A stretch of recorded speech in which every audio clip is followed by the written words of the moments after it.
So the curious thing for me actually is that Volibear, I think, snuck through the draft in the last game. I thought we'd see a little bit more Volibear here. Potential for eStar to just ban it away, although you're still looking down like Twisted Fate, some of these picks that we did highlight as high priority here in this draft. Yep, these global ults will be removed from the mid lane, and there's nothing that WE can do about it. I think you start things off by locking in this set. We mentioned it in the first draft, how it's a high priority for both teams. And we have seen flexibility coming through for WE with this pick. Obviously, Beishan can take this one, missing, but we have seen Morgan play it as well this split. The ones for me now, the standout picks here are that Volibear, but also when you start looking towards the likes of Teachama, that Syndra could be such a crucial pick here. We've seen Teachama have great performances on that Syndra, and it has been left open in this draft. Ash going to be locked in here for Rats, as they're going to be the ones that have this hard engage option from the AD carry position. And I wouldn't be too surprised to see Wei go for an early jungle pick here. Obviously, his Graves was taken off of the board, but things like this Volibear still available. It's not something that we've seen a lot out of eStar, aside from Xiaobai in the top lane. Obviously, it's CJJ playing here today. So we'll have to see where that's going to go for the side of eStar. I wouldn't be surprised to see Wei pick it up, though, as he has played it one time. I imagine it'll be Wei. Look, it's not like a jungler can't play Volibear at the moment. He's so strong in the jungle with how quick he clears, the options that it gives you for ganks, and even how strong he can be in those mid-game fights. So they're going to be happy to get the Volibear and the Ashe, a nice duo coordination there when you have these engage tools. On the upside, though, WE looking to see if they can secure Ezreal here for Jomong. That one of the few, apart from like Caitlyn and stuff, late-game carries that we're really seeing with the Felios dropping out of the meta to a certain extent, or at least going down in that priority. And now we're also looking to see what Teachama will grab here as his third pick.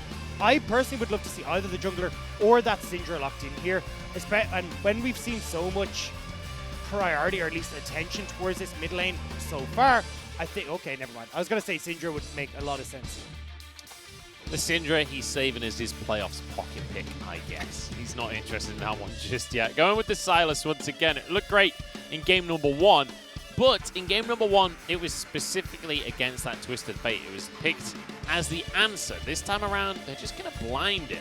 And it looks like eStar are going to answer with a Syndra. And this is Fun favored. I mean, you can... Oh, never mind. Okay. Never mind. So now Syndra's getting banned. Yeah. Well, look, I think here you can start hard focusing mid lane as WE and give yourself a really strong matchup.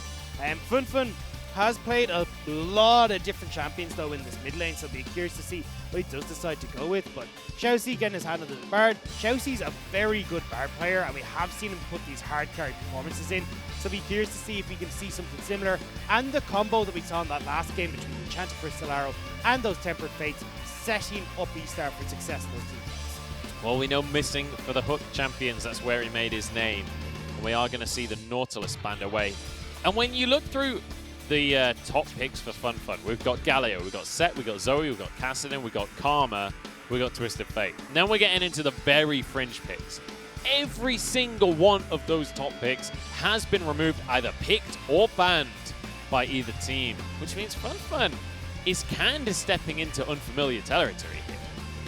And now I'm like, okay, well, what do we see from Fun? Because you've also got to be very cautious about what you decide to lock in, because whatever you can do, Silas can do too. So yeah, there's the Syndra gone. So I imagine we are going to see the mid laner locked in here, and then wait for CJJ until later on to get a counter pick for him.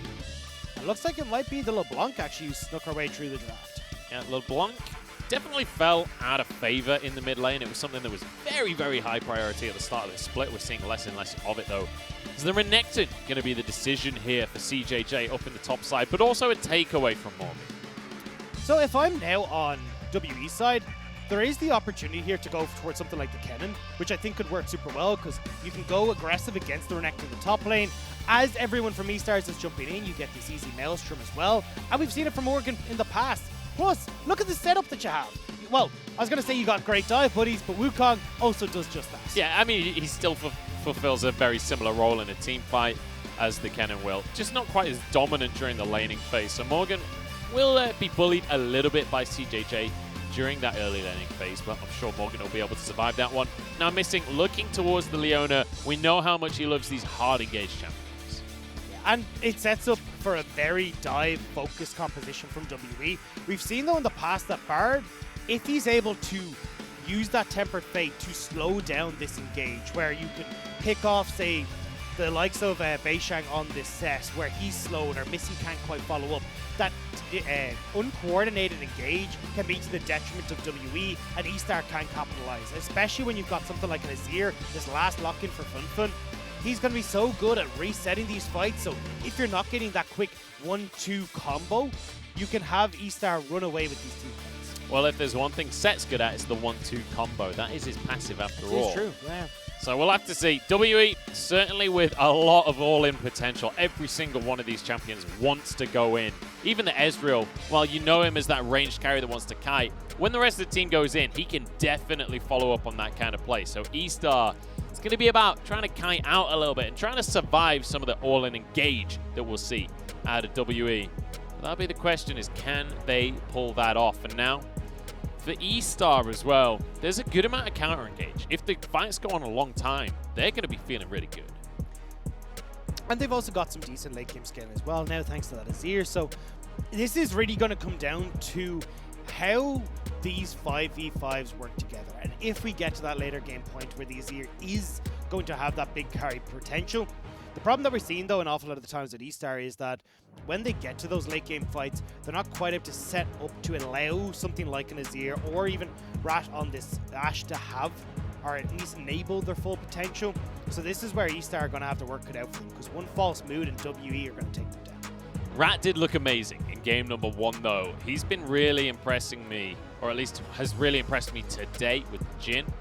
And I'm hoping he can do a similar thing with the Ashe. We've seen him play it a few times before. The rookie stepping in for eStar.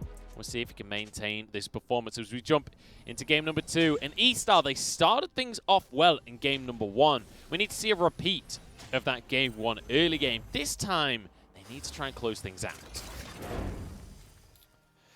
And let's have a look at that early game, because we do have Wei on this volley bear who can clear incredibly quickly and start to have an impact in those early stages a little bit faster than Beishang. But we have definitely seen that Set is more than capable when you've got some setup in getting into these lanes and being such a nuisance. And in my eyes, when I see how strong Missing is, if you can coordinate these plays between Missing and Beishang towards mid, even towards bot lane to a certain extent, you can get these turnaround kills. So we are going to see, once again, Teachermar with the fleet footwork in the mid lane, especially against an Azir. You're going to need that. Funfun looking towards the team fights, though, has the lethal tempo, not the Comet. So not just looking to straight up bully in the early game. Morgan going to find himself a favorable trade. Now, I mentioned before, Renekton favored in this matchup, but at level 1, with the Conqueror in play, Morgan can trade very well. Yeah, it's definitely a bit of back and forth here, as CJJ, as a Renekton in general, you tend to spike a little bit harder at level 2, level 3, when you get access to a bit more of your combo. And with the pressed attack as well, you want that Ruthless Predator to easily stack that, and then you can really deal the damage. But we're going to Jump Amongst Runes here. Has been a bit of a back and forth conversation between Lethal Tempo and Conqueror, but Jomung opting for that Lethal Tempo here. And honestly, it just, from what I've heard from a couple of pros, is more so it's not actually that big of a difference maker. It's more so how you feel and what your preference is. I think it does depend as well if you're going to focus more on trying to get your Qs out and play from range, or if you're going to be in the middle of these team fights getting auto attacks out, right? Because that attack speed is going to be much more valuable in an all-in situation. Guess what kind of composition WE have for themselves? They're looking to run in. They're looking to get in the middle of these skirmishes. So Jomung will be able to use that attack speed pretty effectively during those kinds of team fight situations. Nice little stun there from Shao C, but you don't expect too much of a follow-up this early on. Now, the good thing when we look towards eStar side is I hold my breath for a Shao second. C takes a couple of hits here. Tempo comes in for Jomung as he's going to be able to continue to blast out those shots there. Beishang moving into the mid lane as well, but Funfun's on his hit, so everything's fine. And this is what I wanted to highlight, is that eStar actually have winning lanes across the board. CJJ just fighting against Morgan, Funfun because of the range advantage, and as we just saw, the ability to scoot his way out of that lane. And Rat and Shao C having a nice, well, after that first buy, should have the push power and be able to dissuade any sort of engage from Missing. So this is giving free range to Wei, and I want to see what he's capable of doing when he's got such a favorable matchup for himself here. So we're going to see junglers on either side of the map grab themselves the Scuttle Crabs, but it's Wei moving up to the top side. He's not going to recall just yet. He's going to go grab himself the Krugs, And we'll see where he goes next with that one. But Beisheng already recalled here, so he has the opportunity to get back out on the map first. He will be back out on the map first, but as you can see, look, eStars have just shoved in fully.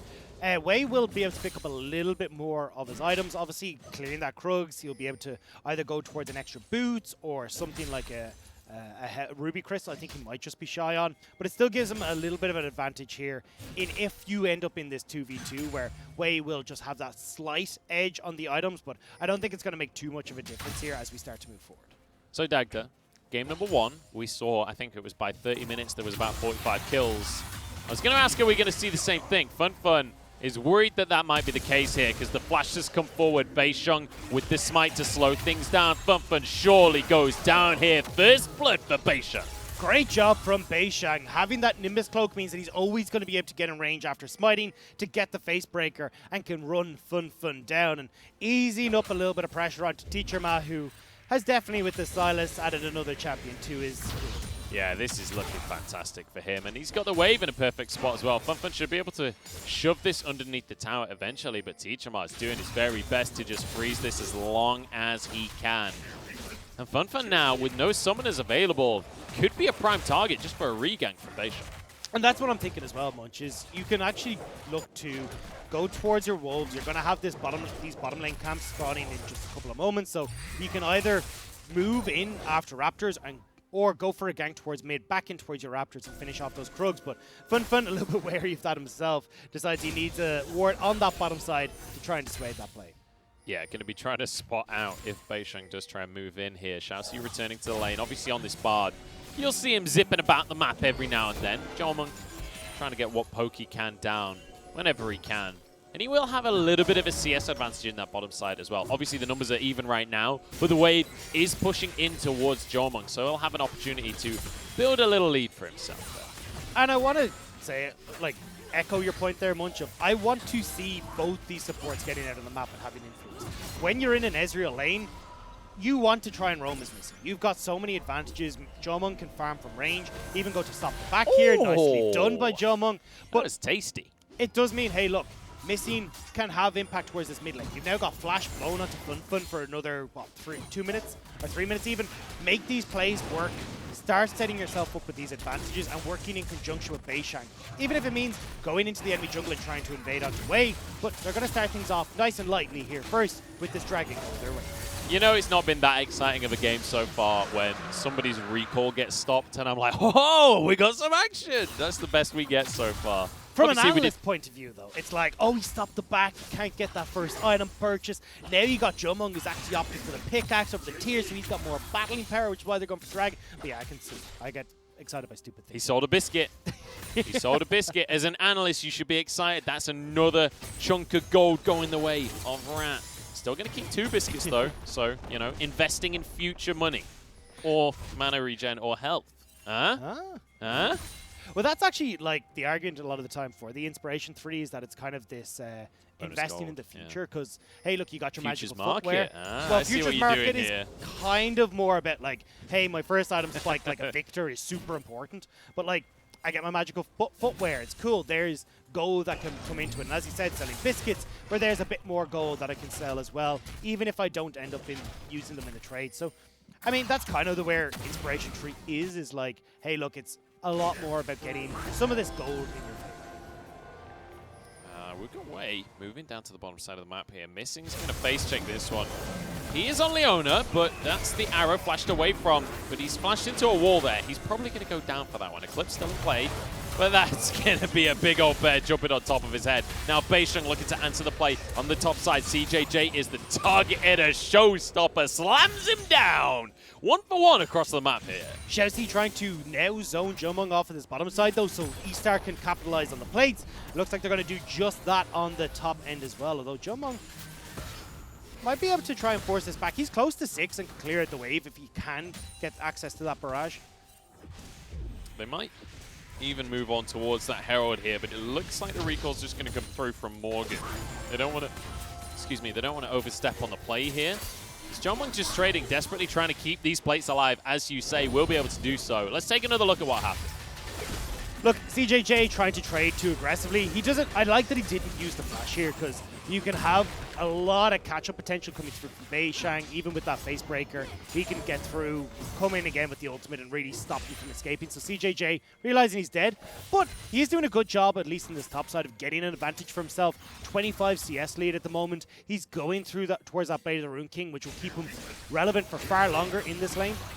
Oh, nice little dodge there from FunFun. Means he will be able to win out this trade, or will he? Empress divides on both sides, but Missing is here to try and capitalize. Flash still on cooldown, only just, but it's good enough for them. FunFun will go down, and Jomong arrives just in time to grab the kill. Now Wei trying to chase down on to teach about Kingslayer. Can't keep him safe. But now they found CJJ instead, who has the Dominus on cooldown right now. Beishang gets out with his life for now. As it's Xiaoxi, suddenly the target. Morgan's TP'd in, and will be able to bring down the spear, bonk him on the head. And we wanted to see these supports get involved, but Missing is quicker off the bat. Now actually trying to see if he can get on to at least help out, pushing Morgan in, or helping Morgan push in this mid lane. But either way, WE getting a little bit more of an advantage for himself. Yeah, Jomong managed to get himself a kill. Now they get onto the Herald as well. This is looking pretty tasty for WE in the early game. They've got themselves the gold lead this time around. And with Blake still in play, this Herald will only extend that. A nice dodge here from FunFun to actually stop what was the original play from Teacher Ma, which was get that Emperor's Divide to push FunFun over the wall in towards the river. But because he was a little bit late and couldn't quite hit the chains, overcommits. And then you've got eStar, who are happy to run them down with Wei flashing over the wall to finish off Teacher Ma. But at this point, eStar need to just back off. Wei tries to come in to help CJJ, but CJJ going aggressive here when you know you've got the TP there available for the Wukong, or he can even make it down in time. Just nets Xiaoxi a death for himself. I actually think if Dominus was available there, maybe that's an entirely different fight. Because CJJ, at that point with Dominus, you can pretty much take on the entire world, but wasn't available. Means that they're not going to be able to get anything. And now, Dragon spawn in 45 seconds here, Dag. WE, they've got a gold lead, but it's nothing to shout home about just yet. What are we looking at here? The Rift Herald, because Beishang has got that Rift Herald, which means he can force it down in mid lane, use it to create pressure for eStar that they have to respond. Sorry, Jomong and Missing are so worried about moving into that push. But yeah, they want to. Rightly so. I know, but WE want to try and use that Rift Herald in the mid lane and try and create pressure there, and eStar are looking to dissuade that by making plays.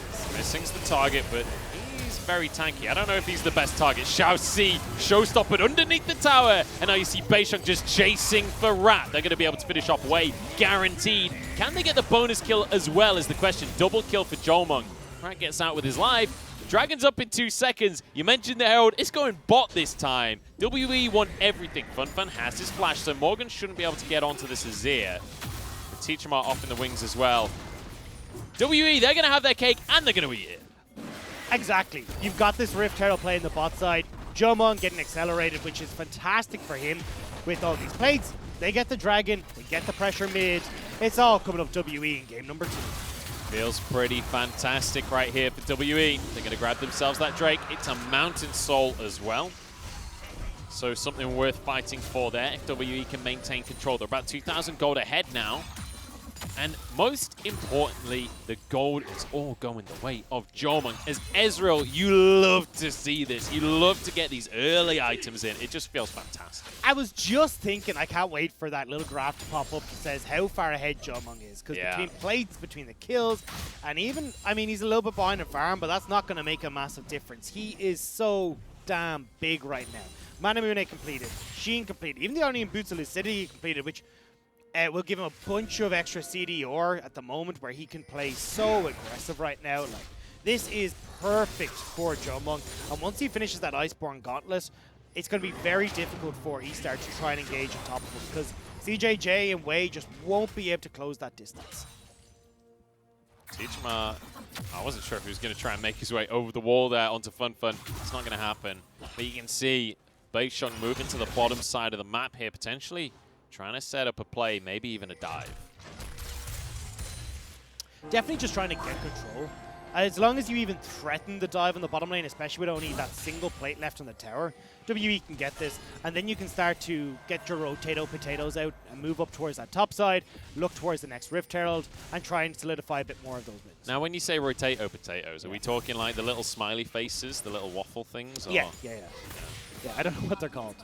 Rotato potatoes. Potato potatoes. Clearly. Okay. Yes. We've just established that, Doctor. I don't know if they're just an Irish and a UK thing, because we were talking to Lyric. Because we were talking to Lyric that apparently people don't realize that potato waffles exist in the US. Well, they just call them potato smileys. They don't realize. No, that the actual waffles, miniature the waffles. square waffles. Yeah, but even the smileys are miniature waffles. And Beishang looking to make a waffle out of way right now. Morgan comes in spinning around, knocking everybody up to the sky. But it's Beishang to fall first. 1-for-1 right now. As Tichima struggling to find a way into the play here. Morgan as well has to flash over the wall, but CJJ and Fun follow him. eStar with a really great fight.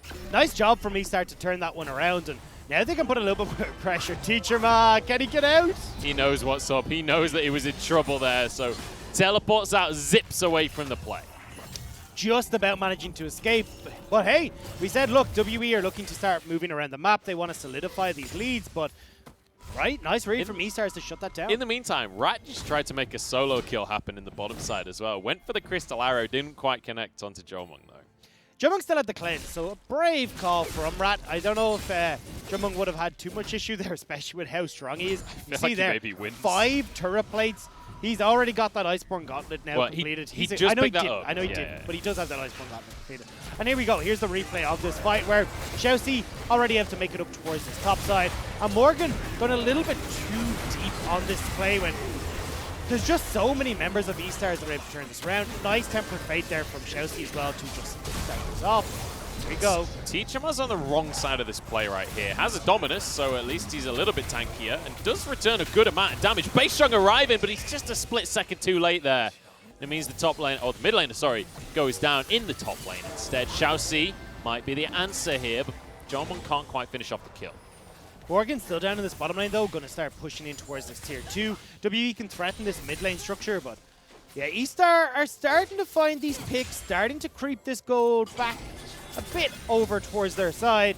And WE need to really just start cleaning things up. You do have a minute until that next dragon spawns. Rift Herald has just popped up on the map as well. I wouldn't be surprised to see eStar or eStar maybe even try and contest this as before WE can get back onto the map properly.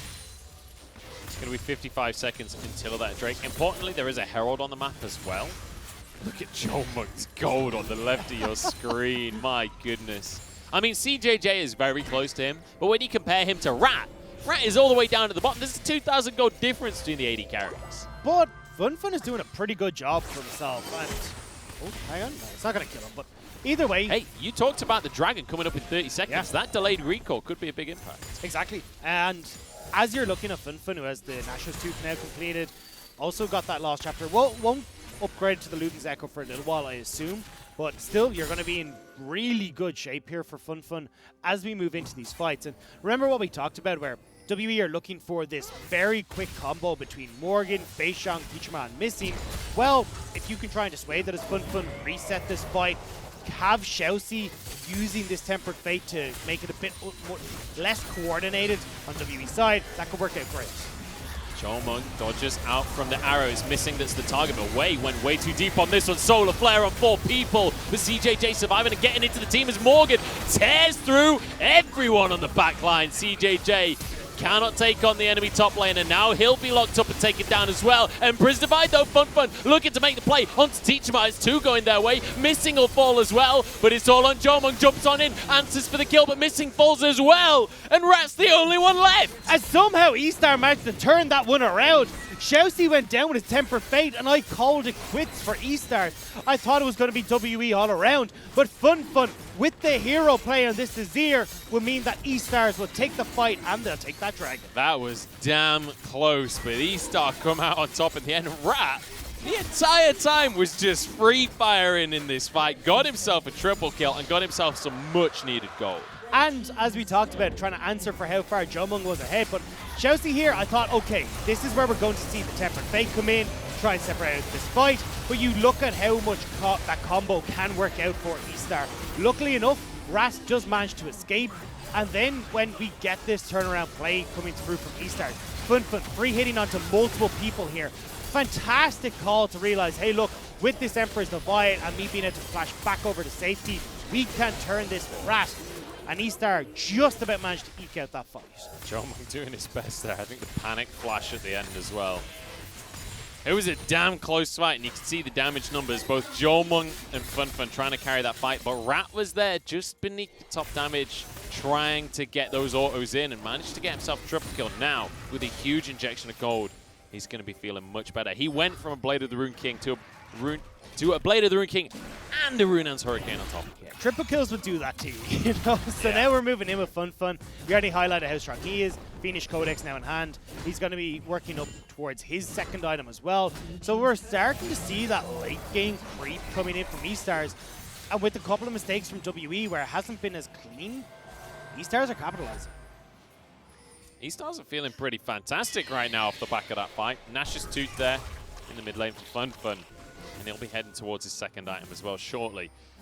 So now, it's going to be another 3 minutes until we see any shenanigans off the Dragon, but Beisha grabbed himself a Rift Herald. So the question is, what can they do with it? Jomung dodges away from the Crystalline Arrow, and it's good that he did, because the whole squad is here. eStar just going to barrel down the mid lane and grab themselves a tower.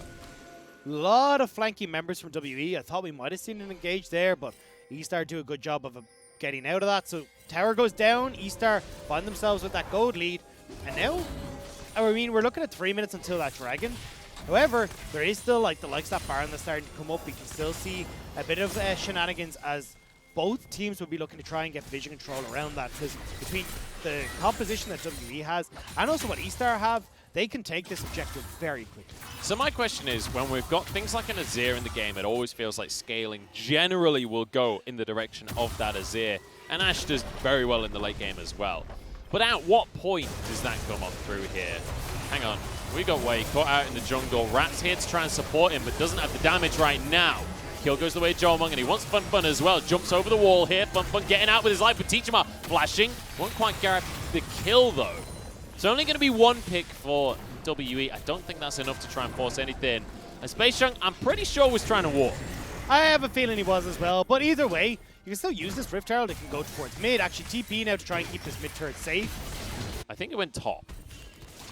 Okay, well, they got a charge. I don't know, mate. Suboptimal, I think is the word. They don't even get the mid lane turret. CJJ is being a nuisance on this bottom lane. They're all pinging it. Look at the question mark things on the Herald. Oh, dear. But here's the thing. Come on, Beisha. These are mistakes from WE. CJJ just got a Terra bot. You don't get any answer coming in from WE. And now, as you talked about, look, FunFun, he will get to the point where he'll be monstrous. But to be honest, he's already capable of having big impacts in these fights because of the reset the Emperor's Divide gives. Same with Chelsea. This is only going to be coming, like, this already is a game of execution. But eStars have that late game draw as well. The only thing I will point out is that there's always an opportunity for Morgan, who will eventually be able to take over in the side lane, to force CJJ in, start to draw out these teleports from eStars, and maybe Morgan can look to play through a side lane and then use that teleport to force numbers advantages, or even find flanks onto eStar where they're not able to deal with it correctly. Well, the king of the flip-flop himself, Mr. Colonel, down on the bottom of your screen, cannot decide who's the favorable team here. He's given eStar a 55% win ratio right now, but yeah, I don't know. He was leaning the way of WE just a minute ago, so never trust the Colonel. That's what I say. Unless it's about chicken. But that's a separate conversation for another time, because there are no Gallios in this game, but there is an Azir. And I've had roast pigeon before. It's pretty tasty.